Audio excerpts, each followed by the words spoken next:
Hello YouTubers, Alaska Prepper here. You're probably giving me the same look that my wife gave me a few minutes ago when I put this on. But you know what? You guys deserve nothing but the best, so I'm going to give you the best.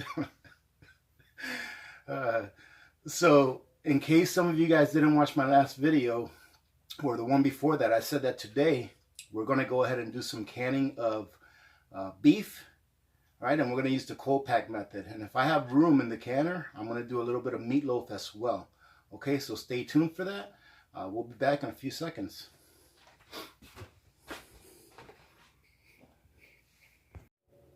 We're back, YouTubers. So check this out. The first thing I'm going to do is I'm going to show you the size in which I cut my roast into. Okay, because I'm going to cut it into cubes. And then I'll sign off for a few minutes because I'm sure you don't want to watch me cut 15 pounds worth of roast into little cubes. Okay, but I wanted to share something with you first. I have a question for you all. How do you know that you are a hardcore canner? All right, this is how you know. When you open up a brand new jar, all right, and you get 2 lids, and you're so excited that you wake your wife up from a dead sleep to tell her that you got an extra lid in your jars. So just in case, for those of you that didn't know, that's always very exciting, ladies and gentlemen. So before I even start cutting this, let me tell you what I've done already. So I took out about, I want to say 20 or so quart-sized jars. All right, I decided to go with quart-sized jars because it's easier to get the meat out of there. Okay, and I've noticed in my family that a lot of times when we open up I'm sorry, I just misspoke. I decided to use pint-sized jars, not quart size. All right, and a couple of reasons. It's easier to get the meat out of here, even though getting pint-sized jars is not as cost-effective as getting quart-sized jars, right? Because when you buy a dozen quart-sized jars, at least here where I buy them at the local Walmart, they're only about an extra $1.50 for the quart size than what they are for the pint size, okay? But I did have a brand new one of these sitting next to a new case of quart-sized jars as well.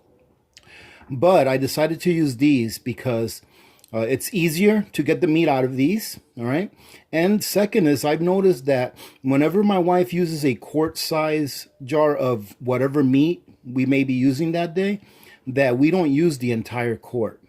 So I'm thinking that a pint works better as far as using what you need for that one time. Okay, so that's why I'm going with pint-sized jars. However, you can go with quart-sized jars if you like.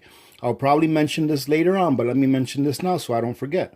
Just remember that when you are pressure canning pint-sized jars, you only need to pressure can them at full pressure, all right, for 75 minutes instead of 90 minutes. I always can them for 90 minutes, all right? Whenever I'm canning meat, I always can it for 90 minutes, whether I'm doing quart size or pint size, all right? It's just my way of erring on the side of safety. Okay, so that's what I do, all right, ladies and gentlemen? Also, I'm hoping that there's a little bit more room left over because I really don't think that, I think I've got about 13 pounds maybe altogether of beef roast. I really don't think that 13 pounds is going to fill all those jars up. And the canner only takes 16 pints, okay? So I don't think it's going to fill those up. And I've only got about 4 pounds of ground beef to make meatloaf. So if there's a couple of jars left over that are empty, I'm thinking about canning something that I've never canned before. And I'll show you what that is if we have room, all right? So let me go ahead and take this meat out. One thing you want to remember, and I know I am being very simplistic here, and probably giving you guys information that most of you know, all right? You can see this is a cheap little knife, all right? But it gets very, very sharp, all right? When I sharpen it, it gets very sharp, all right? We've had this a long time, and I enjoy using this knife, or prefer using this knife over some of our more expensive knives because this has such a nice edge on it as far as being sharp. I think it cost us like $5-6, but we had it for years.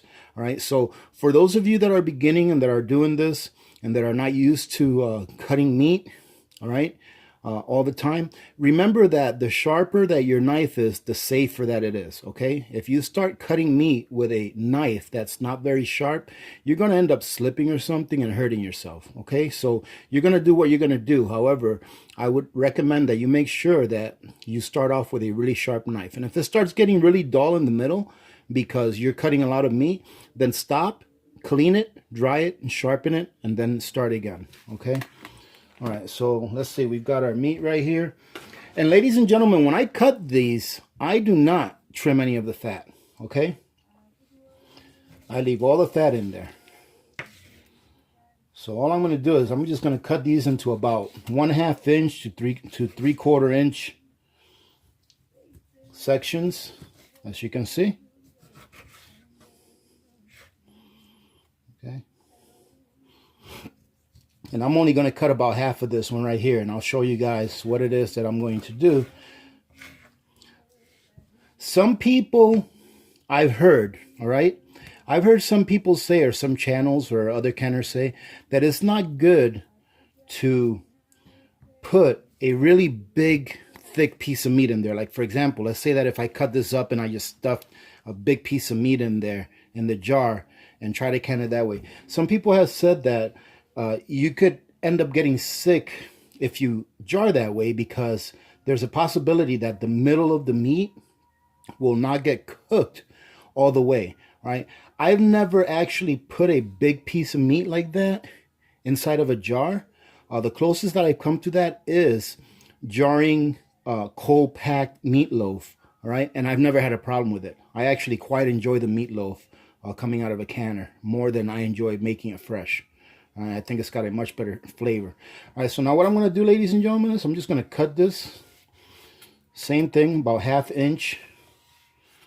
Now, you can cut this into bigger pieces if you like, okay? It doesn't have to be 1/2 inch, all right? It can be, I just think this is the way I like to do it. I know that when I first started canning, I cut them into a little bit bigger pieces. But then when I think about what it is that I'm going to do with this, like I'll be making some Alfredo with this or mixing it in with rice, it's nicer to have these in bite-sized pieces. See? It's just nicer to have these in bite-sized pieces. I'm very happy with this meat that I got on sale because as you can see, it's pretty good quality meat. It's by no means any cheap meat.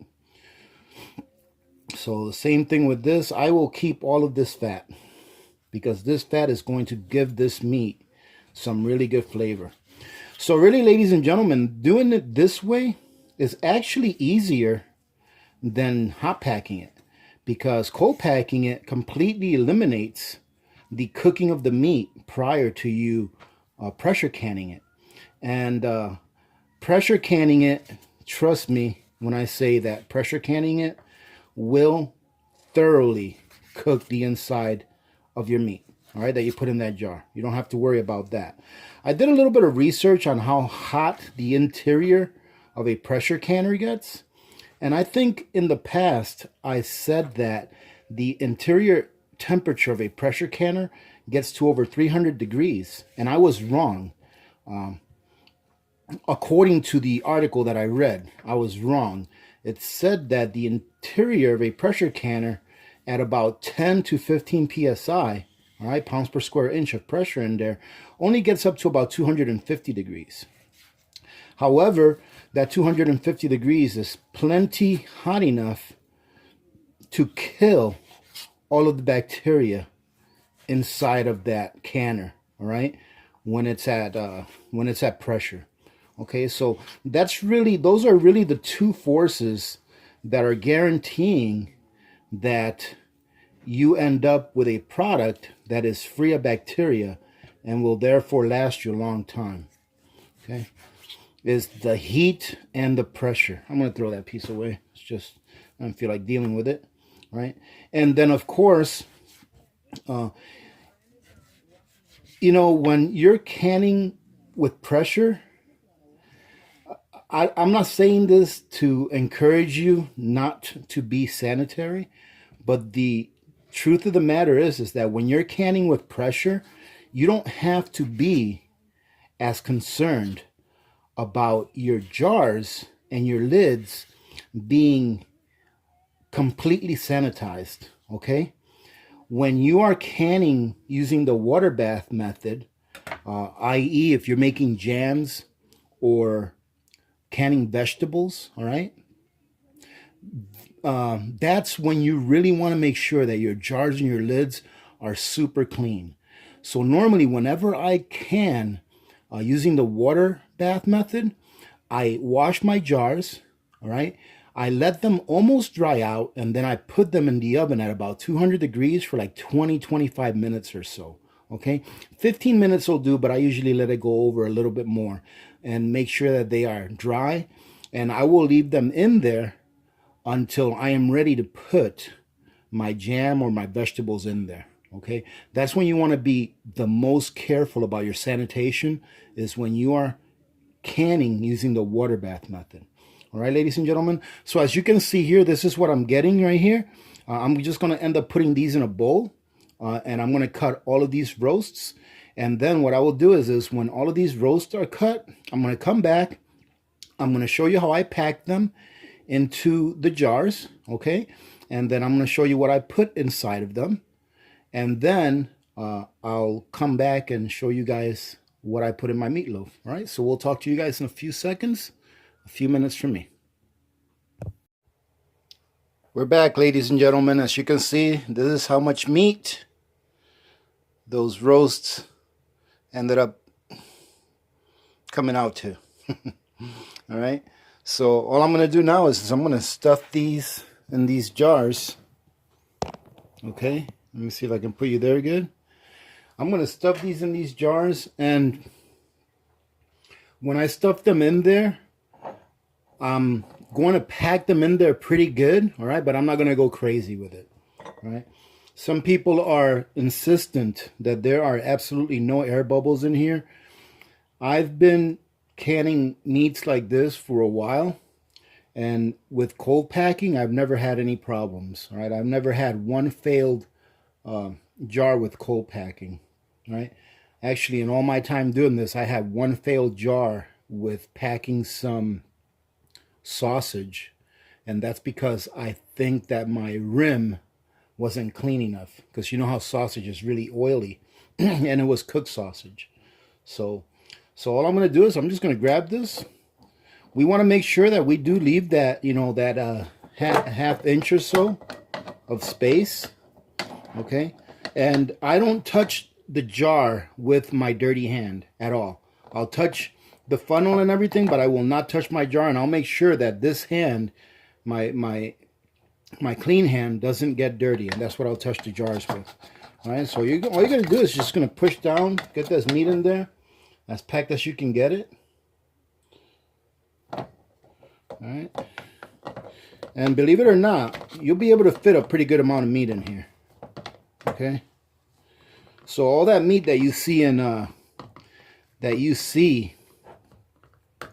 in that bowl there that I just showed you, you may think that I don't have enough jars for that, but there's plenty. All right, so you see that right there? Let me go ahead and show you what it looks like.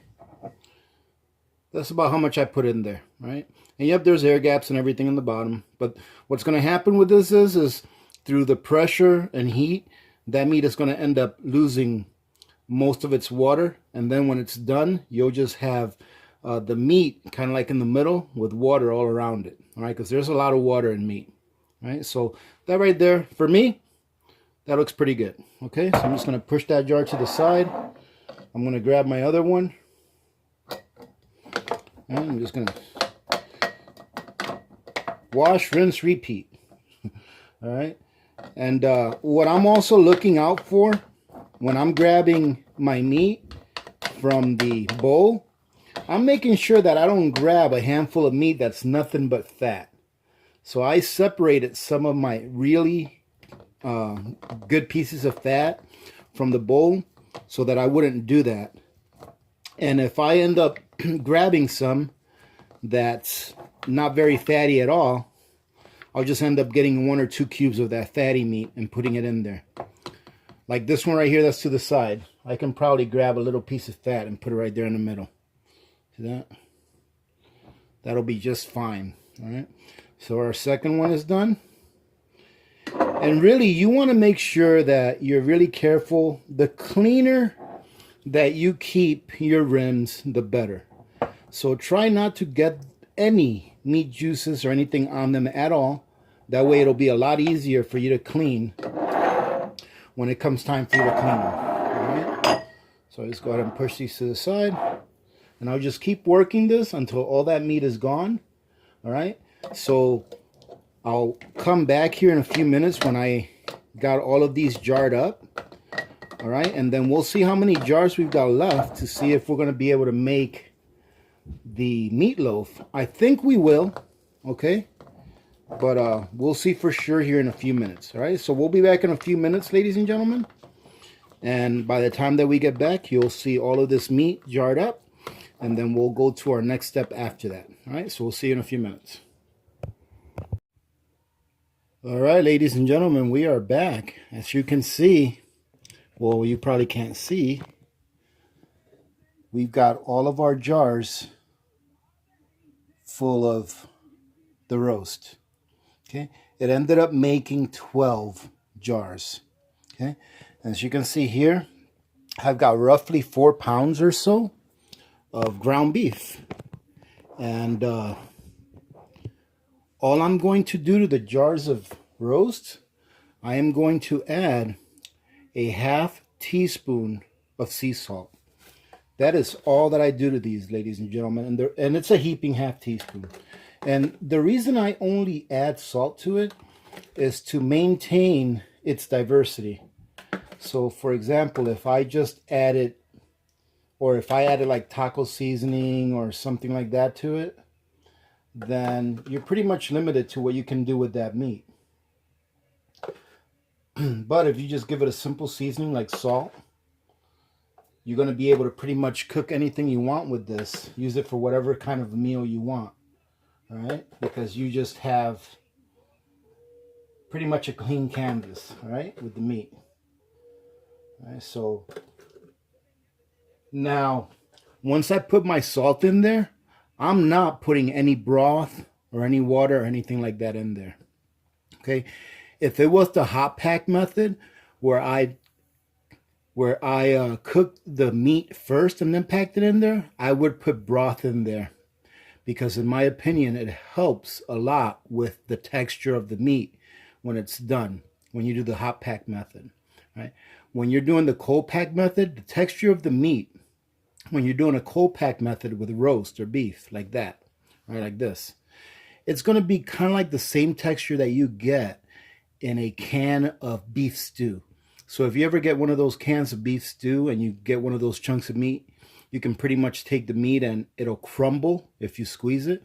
That's the same texture that you're going to get when you cold pack beef cubes like this. Okay?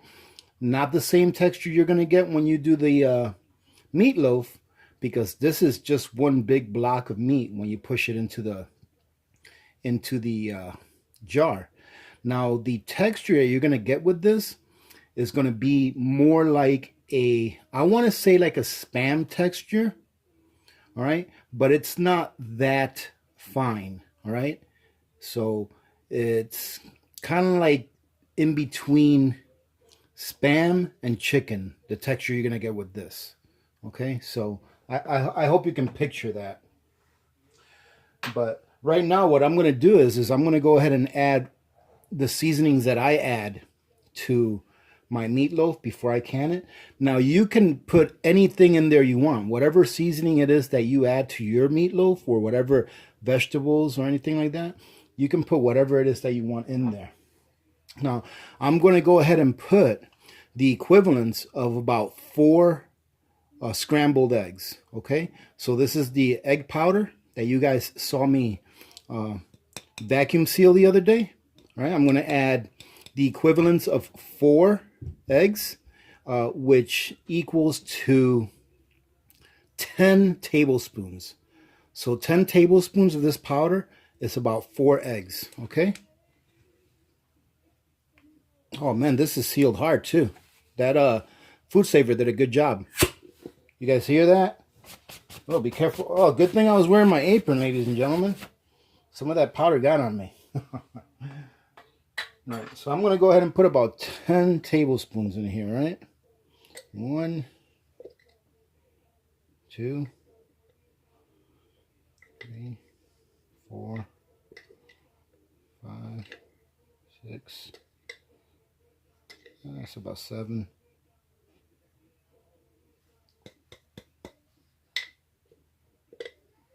8, 9. Oh, that's good enough. That looks pretty good. Okay, so that's the eggs. Now I just found out that I am all out of breadcrumbs, so I am going to use a cup of oatmeal. Okay, put a cup of oatmeal in there. I'm going to put a tablespoon of salt for every pound. All right, so we got about 4 pounds.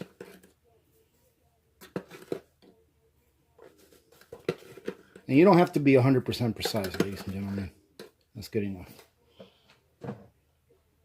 I'm going to put a couple of tablespoons of black pepper.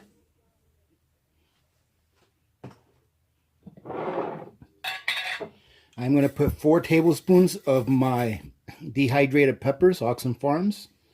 And any of you that are watching this for the first time, if you guys haven't purchased the Oxen Farms dehydrated peppers, give them a try. They are an excellent deal for what you get. You get so much.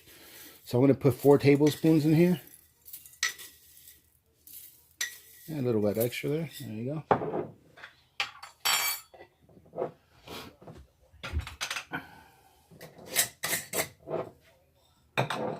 And I don't like a mess in the kitchen, ladies and gentlemen. That's why I stop and put everything away as I'm using it, or as I'm done using it.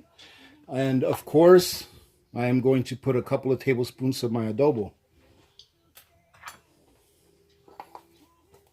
Couple heaping tablespoons. Let's go ahead and put a little more. There you go. Okay.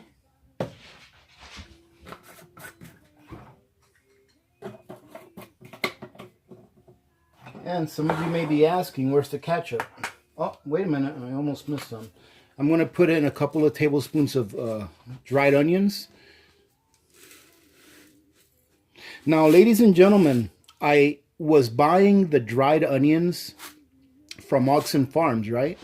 But then I did the math, and I found that if you buy them like this, depending on how much you're paying for them, okay?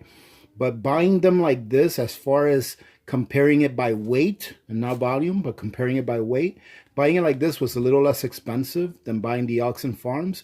Although I have a whole bunch of those Oxen Farms dehydrated onions, and they're great. Pretty much the same thing as this, all right? They're just a little longer.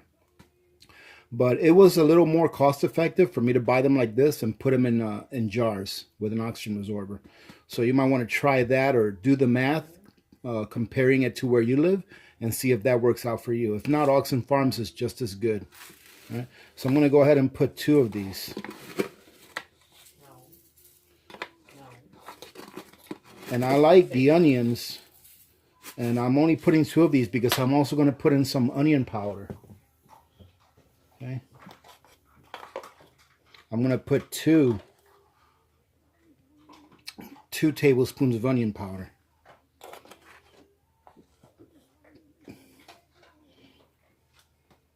Okay.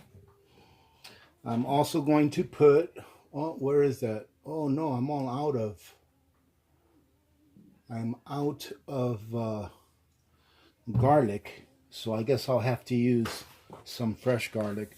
I'm also going to put about 8 tablespoons of this tomato powder, okay? And this right here, for any of you that haven't tried this, give it a try. This is an outstanding product right here. And I'm sure that if you've seen some of my past videos, you've heard me raving about this.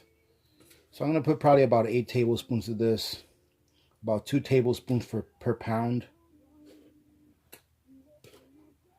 I think that's 6. There you go. 8. Alright, so I'm done with those ingredients. Let me go ahead and grab the garlic from the fridge. Where's the garlic? Okay.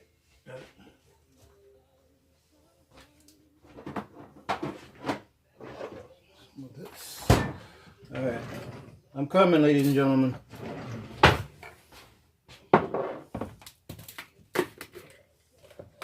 Alright, so I'm just going to grab some minced garlic. I'll probably put 2 heaping tablespoons in there. This may look like a lot, but it's really not when you got all that meat, okay? And the last ingredient, I'm going to put a few heaping tablespoons of mustard. Now I'm just using plain mustard. You can pretty much use any mustard you want. Okay. Let me close this up. All right. And then, ladies and gentlemen, I also put in about a cup of water. Mrs. Alaska Prepper says she wants a little Worcestershire sauce in here.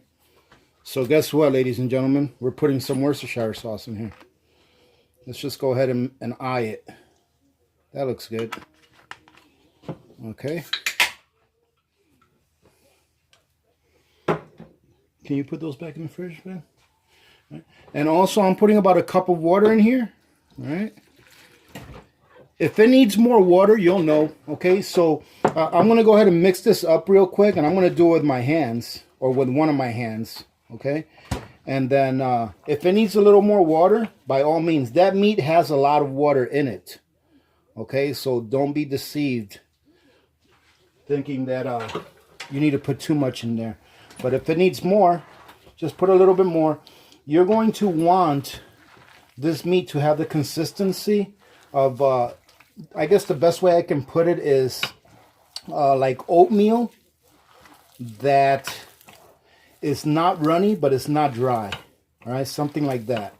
Because there is a lot of water in here, whether it looks like it or not. And when you pressure can this, all that water is going to end up being expelled from the meat. Okay.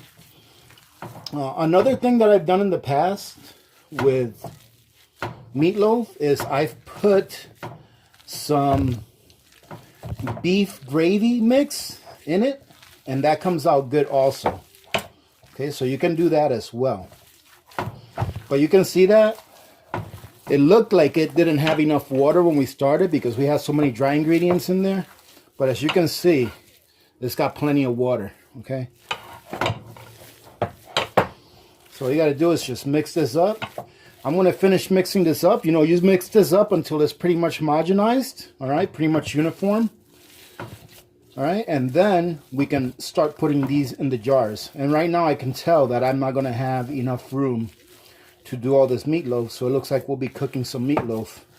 Or I might just put whatever leftover meatloaf there is in the freezer, and we can have it on a different day.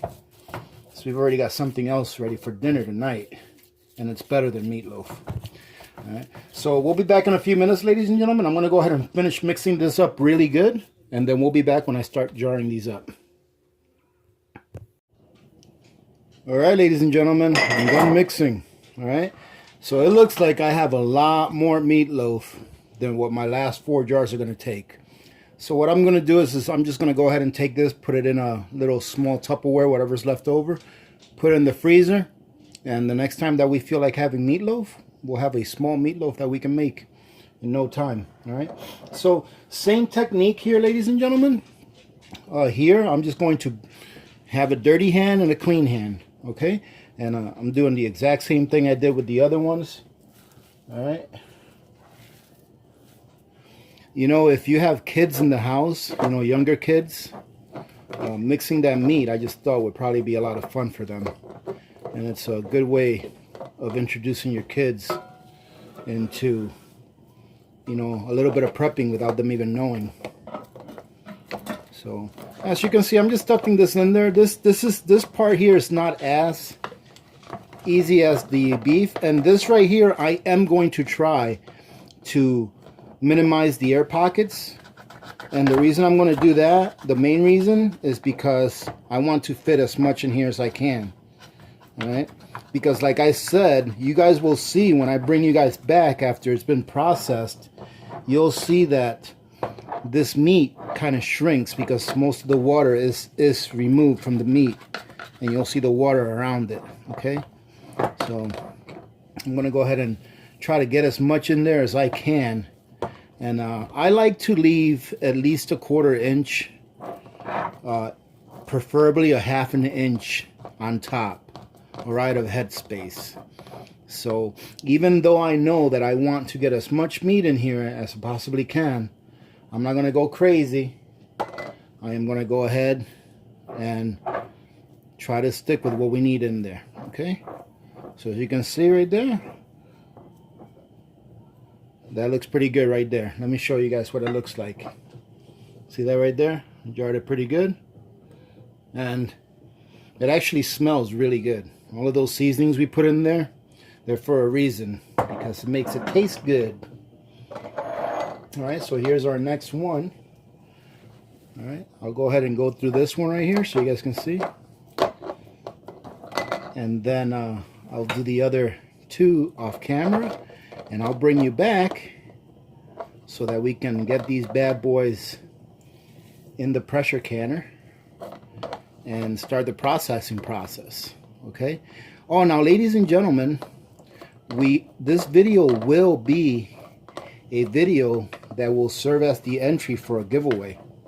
Okay, so stick around. If you're still with me, congratulations, because you are going to be able to enter to win a pretty cool prize. I think you guys are going to like the prize that I'm giving away. The only bad thing about it is that only one person is going to win this.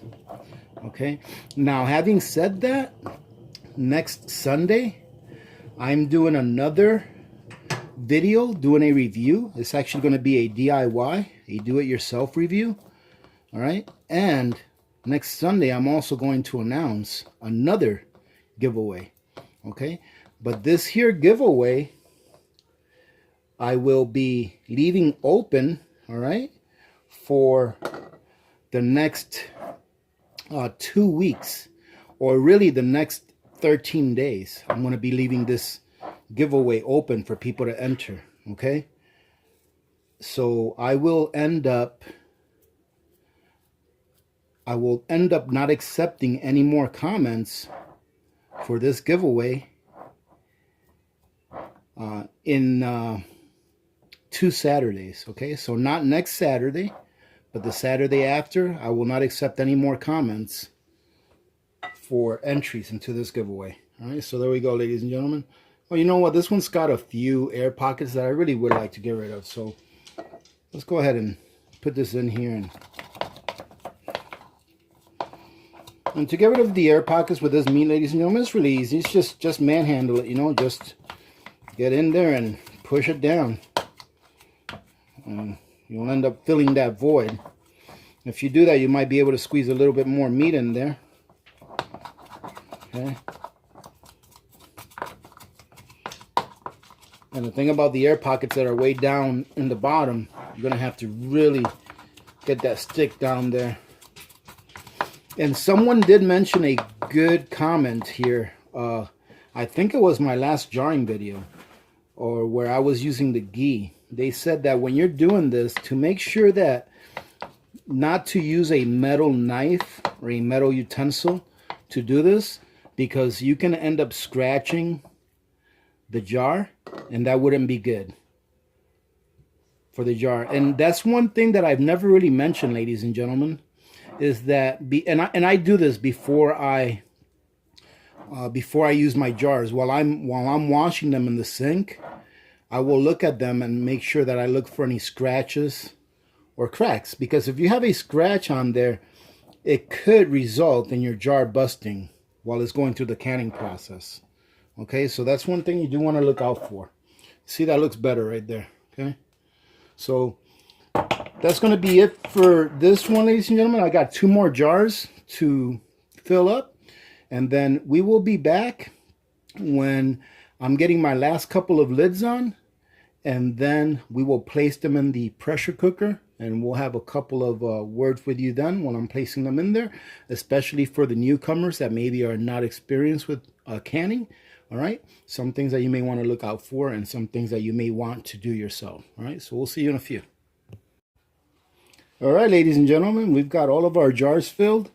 So I've already done this to every jar, but one thing you want to do is you don't want all of your work to go to waste, and not necessarily going to waste, because if your jar doesn't seal, you have 2 options. You can either eat it, put it in the fridge and eat it later, or you can do another batch and put it in there again. All right, but what I mean by all your work going to waste is your jar not sealing. All right, so a good way to make sure that your jar seals properly while it's going through the pressure canning process is to make sure that your rim is really clean. All right, and being really careful when you're putting your meat in there, like I was, works out and pays out in the end, because all of my rims are pretty clean. All I had to do is I put a little bit of vinegar. All right, I wiped these, and then I put a little bit of vinegar on a clean paper towel, and I just go through the rim and make sure that it's nice and clean.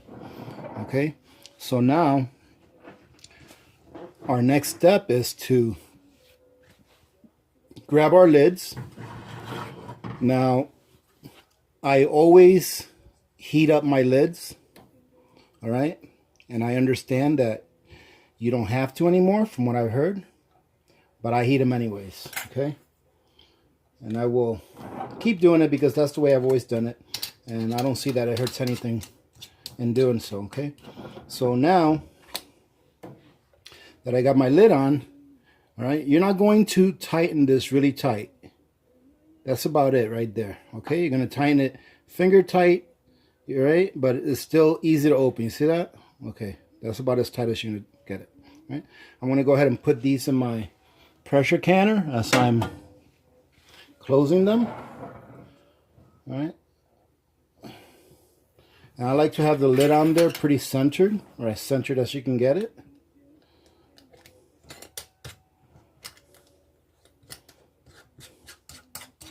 And believe it or not, ladies and gentlemen, I've been canning for years, and I just now bought one of these. I've always said I don't need one of those. You know, it was a couple bucks. But I just got one of these not too long ago, and I'm glad I got it. I should have gotten it a long time ago. All right, so there's our lid.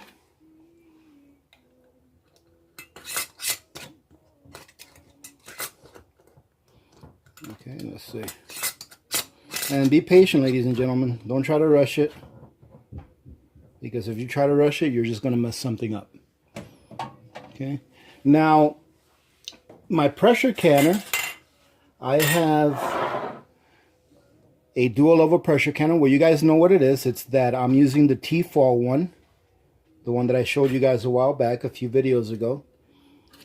And whenever you're pressure canning, depending on the quality of the water where you live, you may want to add a little bit of white vinegar inside your pressure canner. All right, I would say that I probably put about 4 ounces in there for this batch that I'm doing. Now, what the white vinegar is going to do is, if you have hard water, it's going to keep your jars from getting all cloudy. So if you've ever canned before and your jars, the outside of them are like all cloudy, that's just because your water has some minerals and, you know, maybe there's iron, sulfur, whatever there is that there may be in the water where you live. It'll help to keep your jars from getting all cloudy and making it more difficult for you to clean them later on once the processing is done. Okay, so I do that, and the canner that I'm using, the T-Fall, I'm going to show it to you here in a minute in case some of you haven't seen it. The canner that I'm using requires at least, how many ounces was it? At least a half a gallon of water, right? But I usually put in 96 ounces. I usually put in 3 quarts, all right? I put in a little bit more than what it's asking for, right? So it requires at least a half a gallon of water, but no more than 1/3 of the canner. So since I'm cold packing these jars, I am not preheating the water in that canner, all right? Right now the canner doesn't have any water in it. All right, right now I'm just putting my jars in here. I'm just putting my jars in there. I already put a little bit of vinegar in there, all right? But that's all that there is in there. It's just that little bit of vinegar. So once I get all my jars in there, I will put the required amount of water in there, all right? So I usually like to go about 96 ounces or 3 quarts, which is about half as much more than what is required per the instructions. And I've already used this canner a couple of times doing it like that, and I know that it's going to be okay. All right, so let's go ahead and finish this one up.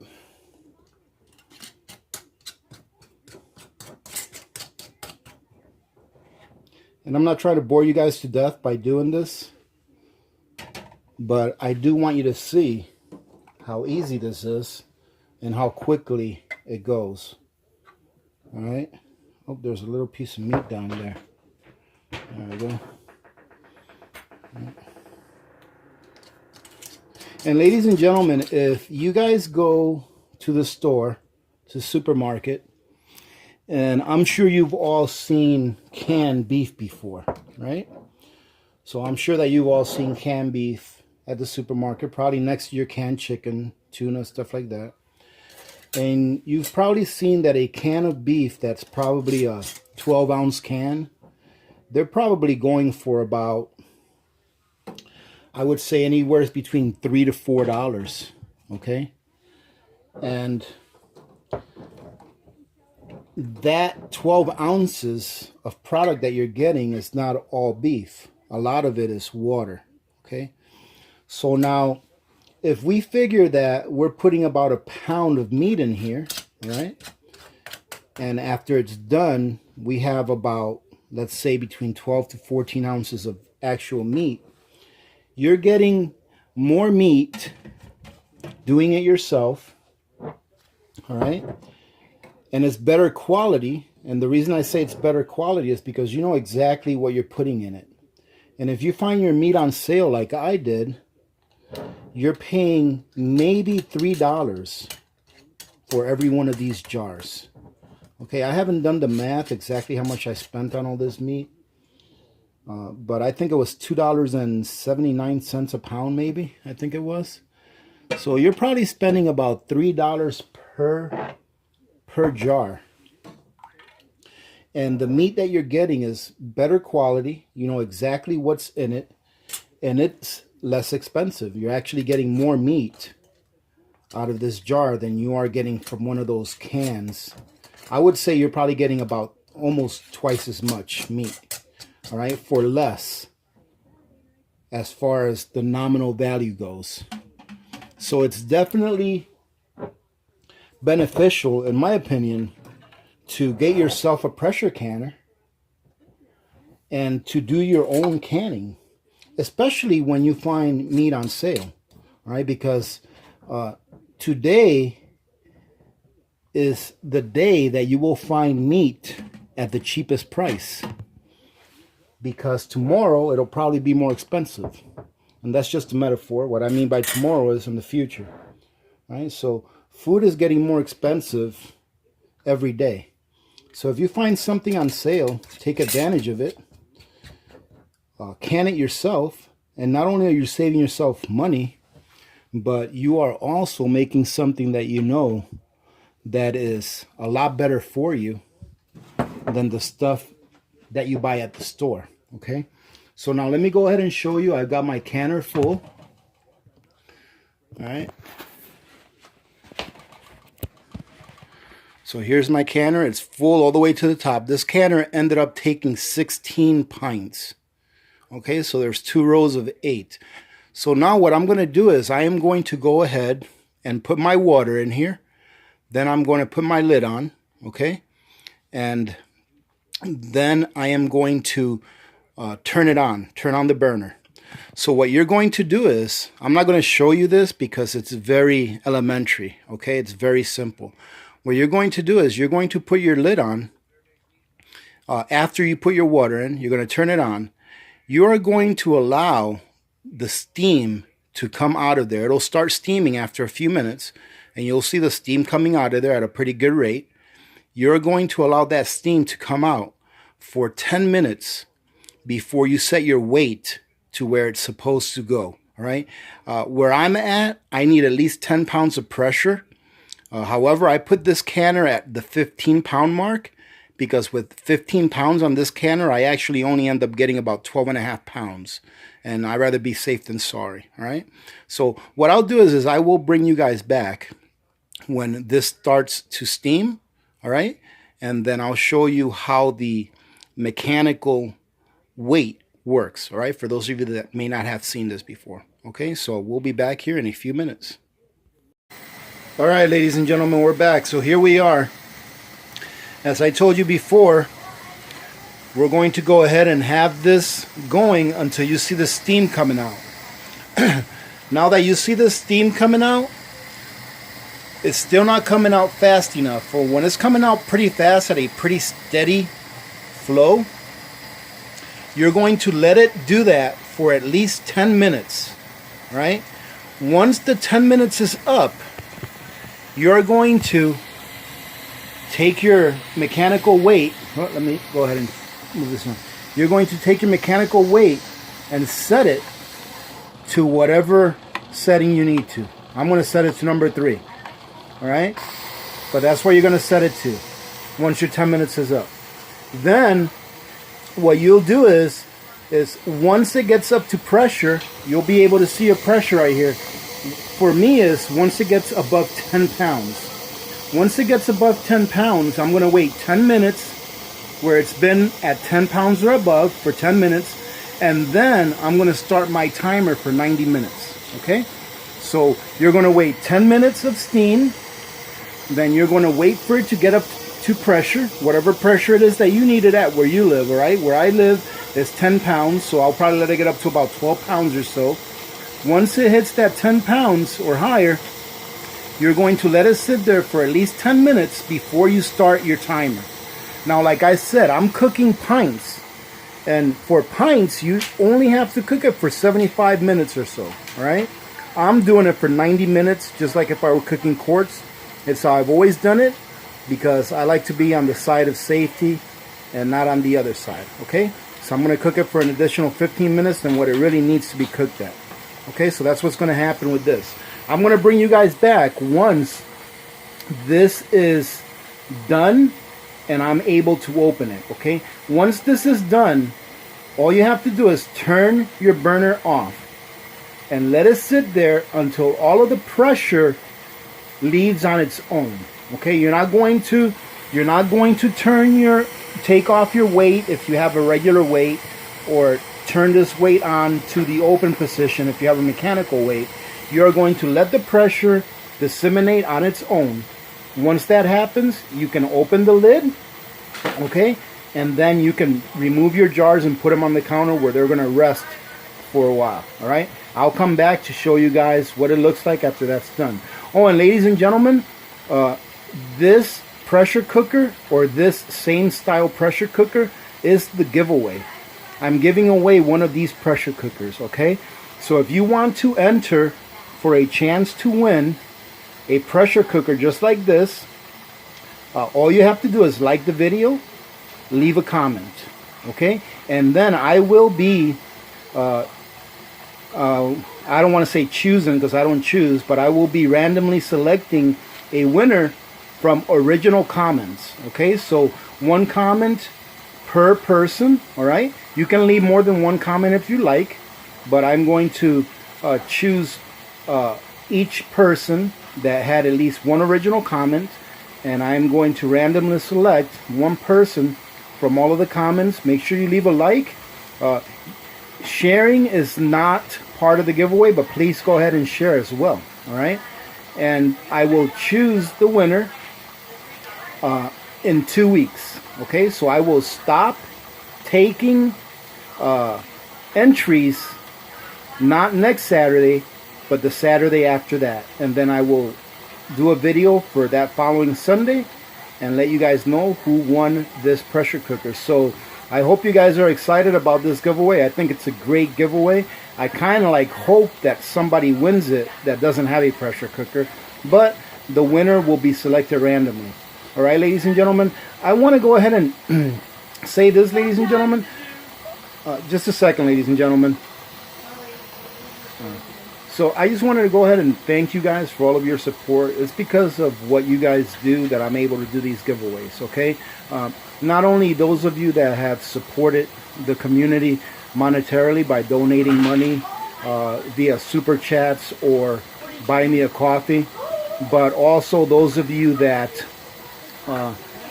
use the JM SD Bullion account, all right, to buy your precious metals. Those of you that allow a few commercials to go through, and those of you that use my Amazon link, okay? Having said that, I wanted to go ahead and remind you all that I had a lot of requests for Alaska Prepper t-shirts. I went ahead and made a very amateuristic design. I have the link in the description and in the pinned comment. If you guys want to go take a look at it, by all means, please take a look at it. And if you want to purchase it, by all means, purchase it, okay? It's not something that I'm doing to make extra money. It's something that I'm doing because some people have asked for it, okay? Now, having said that, ladies and gentlemen, since I'm doing this with the t-shirts, and I think you can get cups too, mugs, right? Since I'm doing this, I would really love it if someone out here in the community that was an artist or a computer artist that can do stuff with computers really well, if you guys can take my design and maybe make it better, maybe turn it into like a cartoon design, or just send me a design that I can use with your permission to use on t-shirts, that would be awesome. So if you guys have any ideas for designs, for t-shirt designs, please send them to me, and maybe we'll go ahead and continue to do this if people are wanting to get some shirts, okay? So having said that, again, thank you very much. We will be back in a few minutes, all right, so that you guys can see what it's like. And remember to leave a comment and like this video, all right, so you can be entered to win this pressure cooker. And also a quick disclaimer, if you do not live in the continental US or in an area where I can ship this to you economically, all right, via Amazon, then what I will do is I will provide you with, if you win, I will provide you with an Amazon gift card that equals the value of this pressure cooker so that you can order it yourself. All right, ladies and gentlemen, so we'll talk later on. We'll be back as soon as this is done processing, which is going to be probably, oh, and remember to like. There you go. That was Little Miss Alaska Preppers commercial. All right, so we'll be back when this is done, ladies and gentlemen. Until then, all right, we'll see you in well, for me, it's going to be about another couple hours. All right, see you then. All right, YouTubers, we are back and we are done. So as you can see, I've got all the jars out of the pressure canner. And as you can see, they are still processing. What you're looking at here is one of the meatloaves. So as I said before, we ended up with 4. That's 1, 2, 3, and then there's one over here. And then this is what the roast looks like, the cubed roast. Okay, so other than that, it looks like everything is good. I've been hearing them click here, and I think we've got all of them except for maybe 1 or 2 that haven't clicked. Right there is one. I don't think this one's clicked yet. No, it hasn't. There it is. But like I said, it's still processing. Other than that, I think they've all clicked so far. So looks like a pretty good batch. Worst case scenario is that, like I said before, any of them that don't click or don't seal, put it in the fridge, and you got about a week or so to eat it. You know, make meal out of it. So that's another good reason why to use the pints instead of the quarts. Okay, So, ladies and gentlemen, that's it. I just I was downloading the previous clips, and I didn't realize that this had gone on for about an hour or so. So we're going to go ahead and leave it at that. Do remember that we will be doing the giveaway for this pressure cooker right here in 2 weeks. So you guys have 2 weeks to go ahead and enter to win. And the way you enter to win is, as always, leave a comment, leave a like, and please share. All right, but leaving a comment and a like is what you need to do to enter to win. So good luck to you guys. Hope that we have a lot of entries. And I also wanted to do a quick shout out. I know that I'm doing this kind of late in the video, but honestly, I forgot to do a shout out to Kit, Dr. Kit, and to Anon or Anon. Thank you guys for shooting me over a coffee. I appreciate it very much. So I just wanted to make sure I remember to say thank you very much for contributing and for donating. All right. So, ladies and gentlemen, this is going to be it. Okay. So I guess we will talk later. We will be doing this on Sunday morning. So hopefully we're chatting right now. And hopefully you all have had a good weekend. All right. And a safe one at that. All right, so having said that, ladies and gentlemen, thanks again for joining in. Truly appreciate all the support. Thank you again, Dr. Kid and Anon, for your contribution. Truly do appreciate it. Having said that, remember to be good to each other. When good people do good things happen. Remember to reach one, teach one, and repeat. If we all did this, the world would be a better place, and you know that it will be a better place. Many blessings to all of you and your families. There's Alaska Prepper, and I'm out.